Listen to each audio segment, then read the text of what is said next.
Indore collector Ashish Singh ने आज media से कान्ह और सरस्वती नदी के मुद्दों के अलावा भी मेट्रो प्रोजेक्ट, अस्पतालों की सुरक्षा व्यवस्था को लेकर वीडियो कॉन्फ्रेंसिंग और जल जमाव को लेकर खास चर्चा की।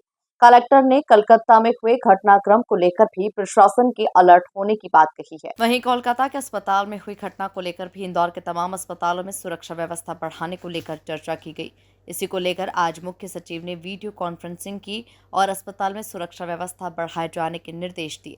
इंदौर के तमाम निजी और शासकीय अस्पतालों में सुरक्षा व्यवस्था बढ़ाई जाने की बात भी कही गई है। मुख्य सचिव ने वीसी में सभी जिला कलेक्टर्स को निर्देश दिए हैं। मामले में इंदौर कलेक्टर ने कहा कि अस्पतालों के साथ बैठक कर व्यवस्था देखेंगे। उन्होंने सुरक्षा के स्थायी इंतजाम सुनिश्चित करने की बात भी कही है।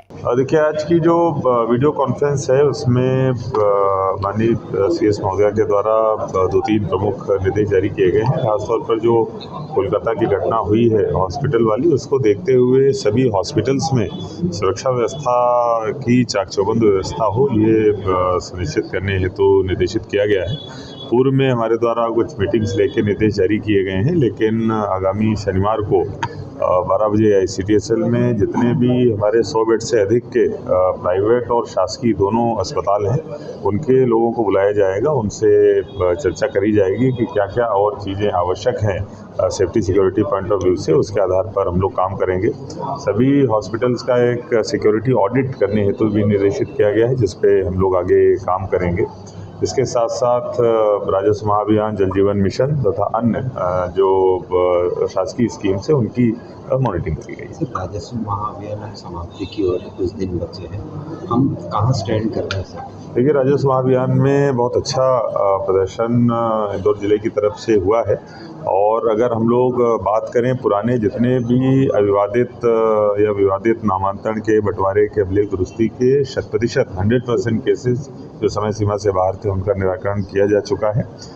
जो 2 चीज़ें हैं, तो KYC जिसमें समग्र से खसरे को लिंक किया जाना है, और दूसरा नक्शा तरमीम, इसमें 100% काम नहीं हो पाया है। ये काम बहुत ज़्यादा दोनों बड़े भी हैं जिनमें अधिक समय लगने की संभावना है, लेकिन फिर भी इनको मॉनिटरिंग करके हम लोग आगे बढ़ेंगे। वहीं जल जमाव को लेकर कलेक्टर आशीष सिंह ने कहा कि जहां भी जल जमाव की समस्या निर्मित हो रही है और उसके जिम्मेदार आसपास कोई नाला है या फिर उससे खुलवाने से समस्या का समाधान होता है तो उसे खुलवाया जाएगा, जिसके लिए 2 नाले चिन्हांकित किए जा चुके हैं और इस पर काम किया जा रहा है।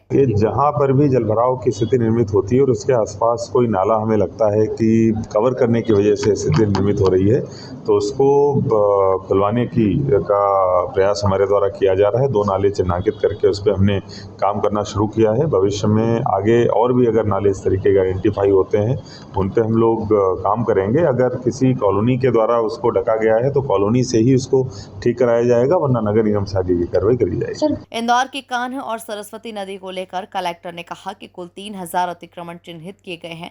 इसमें प्रभावितों की संख्या 16,580 है। बता दें कि सिंहस्थ प्रोजेक्ट के तहत यहां से कब्जे हटाने और सिंहस्थ को देखते हुए कान्ह और सरस्वती नदी की सफाई और कब्जा मुक्ति का प्रोजेक्ट शुरू किया गया है। इसमें 3000 कब्जे चिन्हित किए गए हैं। और देखिए, जो अतिक्रमण चिन्हांकित हुए उनमें सबसे प्रथम चरण में जितने भी कच्चे मकान हैं, लगभग उनकी संख्या 1500 के आसपास है, वो हमने आइडेंटिफाई किए हैं। उनमें से कुछ को हम लोगों ने नोटिस भी दिए हैं। बारिश की वजह से अभी शिफ्टिंग में थोड़ा सा विलम्ब हुआ है। बहुत जल्दी अगले 5-10 दिनों के अंदर हम लोग शिफ्टिंग प्रारंभ कराएंगे।